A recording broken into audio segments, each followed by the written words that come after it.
Ang patuloy na paghadlang ng pagpapatayo ng pader. Ika-6 na kabanata. Samantala, nabalitaan ni Sanballat, Tobia, Geshem na taga-Arabia at ng iba pa naming mga kalaban na natapos na namin ang pagpapatayo ng pader at wala na itong mga butas, maliban na lamang sa mga pinto nito na hindi pa naikakabit. Kaya nagpadala sina Sanballat at Geshem ng ganitong mensahe sa akin: gusto naming makipagkita sa iyo sa isang nayon ng kapatagan ng Ono, ngunit nalaman ko na may balak silang masama sa akin. Kaya nagsugo ako ng mga mensahero para sabihin ito sa kanila. Mahalaga ang ginagawa ko ngayon, kaya hindi ako makakapunta riyan. Hindi ko maaaring itigil ang paggawa para lang pumunta riyan. 4 na beses nila akong pinadalhan ng ganoong mensahe, at 4 na beses ko rin silang pinadalhan ng parehong sagot. Sa 5 beses pinapunta ni Sanballat sa akin ang alipin niya na may dalang sulat na nakabukas na, at ito ang nakasulat.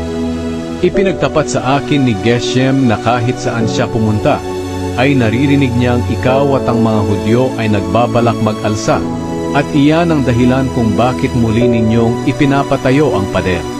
At ayon sa narinig niya, gusto mong maging hari ng mga Hudyo, at pumili ka pa ng mga propeta na magpoproklama sa iyo sa Jerusalem na ikaw na ang hari ng Huda. Tiyak na malalaman ito ng hari, kaya pumarito ka para pag-usapan natin ang mga bagay na ito. Ito ang sagot ko sa kanya: hindi totoo ang mga sinasabi mo. Gawa-gawa mo lang iyan. Alam kong tinatakot lang nila kami para mahinto ang paggawa namin. Pero nanalangin ako sa Diyos na palakasin pa niya ako.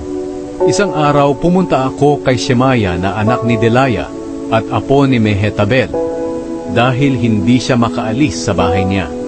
Sinabi niya sa akin, magkita tayo sa loob ng templo ng Diyos at ikandado natin ang mga pintuan, dahil darating ang mga kalaban mo ngayong gabi para patayin ka.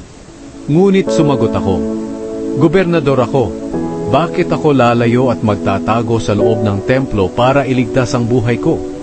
Hindi ako magtatago.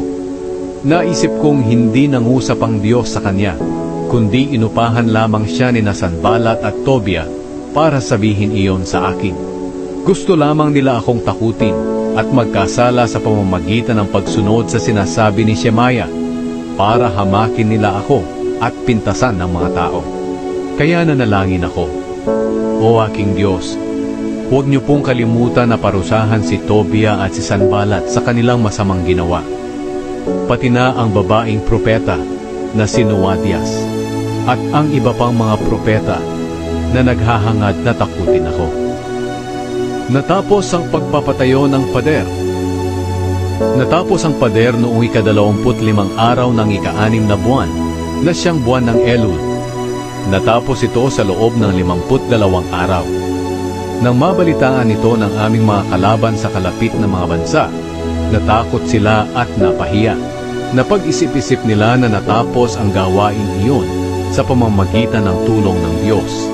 Nang panahong iyon, nagsusulatan sina Tobia at ang mga pinuno ng Huda. Maraming mga taga-Huda ang sumumpa ng katapatan kay Tobia, dahil manugang siya ni Shekania na anak ni Ara. At isa pa, napangasawa ng anak niyang si Jehohanan ang anak ni Meshulam na anak ni Berekia. Palaging sinasabi sa akin ng mga tao ang tungkol sa mabubuting ginawa ni Tobia, at palagi ring nakakarating sa kanya ang mga sinasabi ko. At patuloy na sumusulat si Tobia sa akin para takutin ako.